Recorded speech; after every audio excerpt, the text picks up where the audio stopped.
আমার স্নেহের সকল নবম শ্রেণীর ছাত্রছাত্রীদের জন্য নিয়ে চলে এলাম বাংলা বিষয়ে প্রথম পর্যায়ক্রমিক মূল্যায়ন 2025 পরীক্ষার ঠিক আগের মুহূর্তে একটি নমুনা প্রশ্নপত্র। এই গুরুত্বপূর্ণ নমুনা প্রশ্নপত্রে থাকা প্রতিটা প্রশ্ন পরীক্ষাতে আসার মতো প্রশ্ন, বেশ কিছু প্রশ্ন তোমরা এখান থেকে কমন পাবে। কাজেই বাংলা পরীক্ষাতে ভালো ফলাফল করতে চাইলে অবশ্যই ভিডিওটি শেষ পর্যন্ত দেখবে এবং এই প্রশ্নপত্রে থাকা প্রতিটা প্রশ্ন খুব ভালো করে পড়ে রাখবে। চলো দেখে নেওয়া যাক সম্পূর্ণ প্রশ্নপত্রটি। প্রশ্নপত্রে একের দাগে বলা হচ্ছে সঠিক উত্তরটি নির্বাচন করো যে কোনো 8টি, অর্থাৎ এখানে 8টি এমসিকিউ টাইপ প্রশ্নের উত্তর লিখতে হবে। প্রতিটি প্রশ্নের মানে 1 করে টোটাল 8 নম্বর রয়েছে।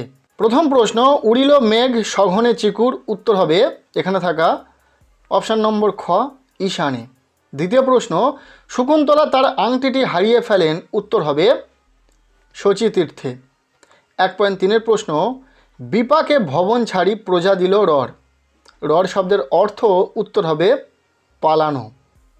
এরপর 1.4-এর প্রশ্ন, ইলিয়াস বসবাস করত, উত্তর হবে উফা প্রদেশে। পরের প্রশ্ন, সুকুমার পেশায় ছিলেন, উত্তর হবে সাংবাদিক। 1.6-এর দাগের প্রশ্ন, দাম গল্পে ক্ষমাকে তুলনা করা হয়েছে যার সঙ্গে, উত্তর হবে কুবেরের ভাণ্ডার। এরপর 1.7-এর প্রশ্ন, আমার বাণিজ্য তৈরি বাঁধা পড়ে আছে, বাণিজ্য তৈরি যেখানে বাঁধা পড়ে আছে, উত্তর হবে তটের কাছে। 1.8-এর প্রশ্ন, অক্ষরের উচ্চারণ মানের একককে কি বলে, উত্তর হবে মাত্রা। 1.9-এর প্রশ্ন, কাব্য কাব্য হলো, উত্তর হবে মধ্য স্বরাগম। এরপর 1.10-এর দাগে এমসিকিউ টাইপ শেষ প্রশ্ন, অভিশ্রুতি কোন ধরনের ধ্বনি পরিবর্তন, উত্তর হবে ধ্বনির রূপান্তর। এরপর রয়েছে প্রশ্নপত্রের 2-এর দাগ, বলা হচ্ছে কম বেশি 15টি শব্দে নিচের প্রশ্নগুলির উত্তর দাও যে কোনো 8টি। এখানে রয়েছে এসএকিউ টাইপ প্রশ্ন, 8টি প্রশ্নের উত্তর করতে হবে। প্রতিটি প্রশ্নের মান 1 করে টোটাল 8 নম্বর রয়েছে। দেখে নাও প্রথম থেকে প্রশ্নগুলো, প্রতিটি প্রশ্নের উত্তর করে দেওয়া রয়েছে। প্রথম প্রশ্ন, ধুলে আচ্ছাদিত হইল যে ছিল হরিত, লাইনটির অর্থ লেখো, উত্তর হবে উদ্ধৃত অংশটির অর্থ হলো সবুজ শস্যক্ষেত ধুলোয় ঢেকে গেল। এরপর দ্বিতীয় প্রশ্ন, ধীবর বৃত্তান্ত নাটকটি বাংলায় কে তর্জমা করেছিলেন, উত্তর হবে ধীবর বৃত্তান্ত নাটকটি বাংলায় তর্জমা করেছিলেন সত্যনারায়ণ চক্রবর্তী। পরের প্রশ্ন, আমি একজন জেলে, জেলেটির বাসস্থান কি ছিল, উত্তর হবে জেলেটি তার বাসস্থান শুক্রাবতারে বলে জানিয়েছিল। পরের প্রশ্ন 2.4-এর দাগে, কত বছর পরিশ্রম করে ইলিয়াস প্রচুর সম্পত্তি বানিয়েছিল, উত্তর হবে দীর্ঘ 35 বছর পরিশ্রম করে ইলিয়াস প্রচুর সম্পত্তি বানিয়েছিল। এরপর 2.5-এর প্রশ্ন, আমি চমকে উঠলুম, বক্তার চমকে ওঠার কারণ কি, উত্তর হবে বাংলাদেশের এক প্রান্তিক অঞ্চলে এক বৃদ্ধের মুখে চেনা কণ্ঠস্বরে তার সুকুমার নামের ডাক শুনে কথক চমকে গিয়েছিলেন। 2.6-এর প্রশ্ন, সুকুমার মাস্টারমশাইয়ের স্নেহকে কিসের সঙ্গে তুলনা করেছেন, উত্তর হবে সুকুমার মাস্টারমশাইয়ের স্নেহকে কোটি মানিকের সঙ্গে তুলনা করে সেসবের থেকেও তাকে মূল্যবান বলেছেন। এরপর 2.7-এর প্রশ্ন, একটি অঘোষ অল্পপ্রাণ ধ্বনির উদাহরণ দাও, উত্তর হবে একটি অঘোষ অল্পপ্রাণ ধ্বনির উদাহরণ, উত্তর হবে ক। 2.8-এর প্রশ্ন, কথ্য ভাষায় ব্যবহৃত প্রতিটি ধ্বনি হলো, উত্তর হবে বাগ্ধ্বনি। 2.9-এর প্রশ্ন, স্বরভক্তি কথাটির অর্থ কী, উত্তর হবে স্বরভক্তি কথাটির অর্থ স্বরের দ্বারা বিভাজন। এরপর 2.10-এর প্রশ্ন, যৌগিক স্বর কাকে বলে, উদাহরণ দাও, উত্তর হবে একটি মৌলিক স্বরধ্বনি ও একটি অর্ধস্বর যখন একসঙ্গে উচ্চারিত হয় তখন তাকে বলা হয় যৌগিক স্বরধ্বনি বা যৌগিক স্বর, যেমন ঐকার ওকার যুক্ত হস্যই। এরপর প্রশ্নপত্রের 3-এর দাগ, বলা হচ্ছে কম বেশি 60 শব্দে নিচের যে কোনো একটি প্রশ্নের উত্তর দাও। এখান থেকে শুরু হচ্ছে বড় প্রশ্ন। প্রথমে রয়েছে 3 মার্কের প্রশ্ন, 2টি প্রশ্ন রয়েছে, যে কোনো একটি প্রশ্নের উত্তর লিখতে হবে। এখানে প্রশ্নের উত্তর করে দেওয়া রয়েছে, দেখে নাও। প্রথম প্রশ্ন, ভাদ্রপদ মাসে যেন পড়ে থাকা তাল, কিসের কথা বলা হয়েছে, মন্তব্যটির প্রসঙ্গ আলোচনা করো, উত্তর হবে কলিঙ্গ দেশে প্রবল ঝড় বৃষ্টির ফলে যে শিল পড়েছিল সেখানে তার কথা বলা হয়েছে। এখানে কলিঙ্গ দেশে ঝড় বৃষ্টি কাব্যাংশে বর্ণনা করা হয়েছে যে আকাশ কালো করা বিপুল মেঘরাশির সঙ্গে প্রলয় ঘটে, বৃষ্টিতে বন্যা সৃষ্টি হয় কলিঙ্গে, টানা 7 দিনের একটানা বৃষ্টির সঙ্গে অনবরত শিলও পড়তে শুরু করে। ভাদ্র মাসে তাল পেকে যেমন গাছ থেকে পড়ে যায়, ঠিক তেমনিভাবে অত্যন্ত বড় আকারের শিল ঘরের চাল ভেদ করে মেঝেতে পড়ে প্রজাদের ঘরবাড়ি সব নষ্ট করে দেয়। এরপর দ্বিতীয় প্রশ্ন, নোঙর গিয়েছে পড়ে তটের কিনারে, মন্তব্যটির তাৎপর্য লেখো। উত্তর হবে নোঙর এখানে বন্ধনের এবং তট বাস্তব জীবনের প্রতীক। সুদূরের পিয়াসী কবির মন অজানার উদ্দেশ্যে পাড়ি দিতে চায় দূর সমুদ্র পাড়ে, কিন্তু ব্যক্তি জীবনে তিনি নানা কর্মের বন্ধনে বাঁধা পড়ে আছেন।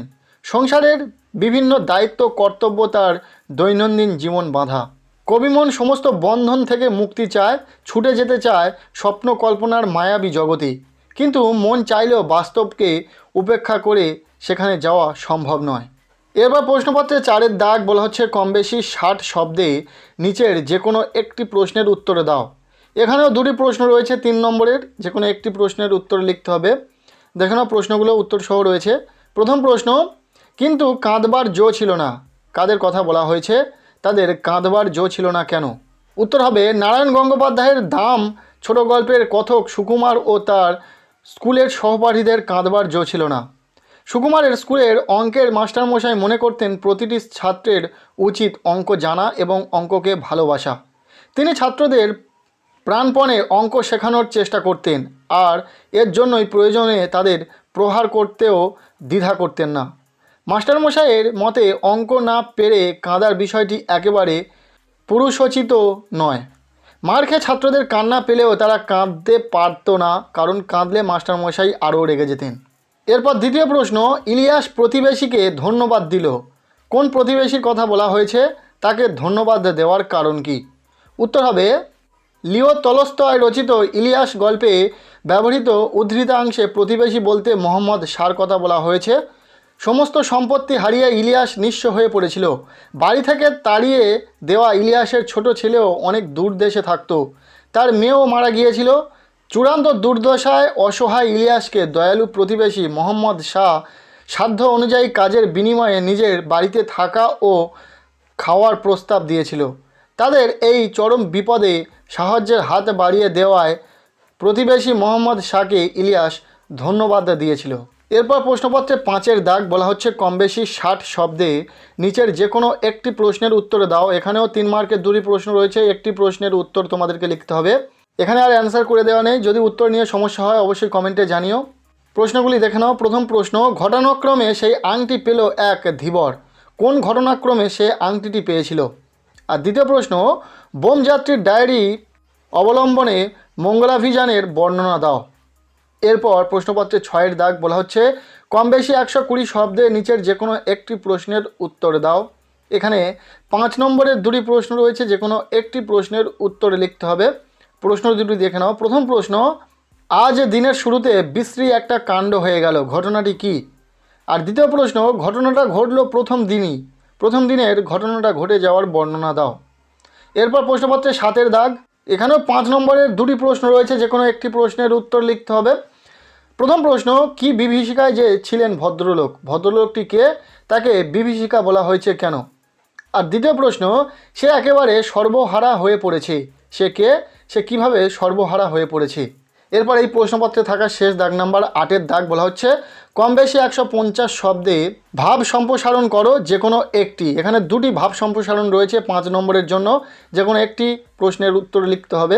কি কি ভাব সম্প্রসারণ রয়েছে দেখে নাও। প্রথম, ছোট বালুকার কণা বিন্দু বিন্দু জল গড়ে তোলে মহাদেশ, সাগর অতল। আর দ্বিতীয় রয়েছে অন্যায় যে করে আর অন্যায় যে সহে তব ঘৃণা তারে যেন তৃণ সমদয়ে। এই 2টি ভাব সম্প্রসারণ ইম্পর্টেন্ট রয়েছে, তোমাদের পরীক্ষাতেও দিয়ে দিতে পারে। সো এই ছিল নবম শ্রেণীর বাংলা বিষয় প্রথম পর্যায়ক্রমিক মূল্যায়নের একটি গুরুত্বপূর্ণ নমুনা প্রশ্নপত্র। প্রশ্নপত্রে থাকা প্রতিটা প্রশ্ন খুব ভালো করে পড়ে রাখো। আজকের এই ভিডিওটি ব্যাস এতটুকুই। কেমন লাগলো ভিডিওটি কমেন্টে জানিও। ভিডিওটি ভালো লেগে থাকলে লাইক করে দাও। চ্যানেলে নতুন হলে চ্যানেলটিকে সাবস্ক্রাইব করে রাখো।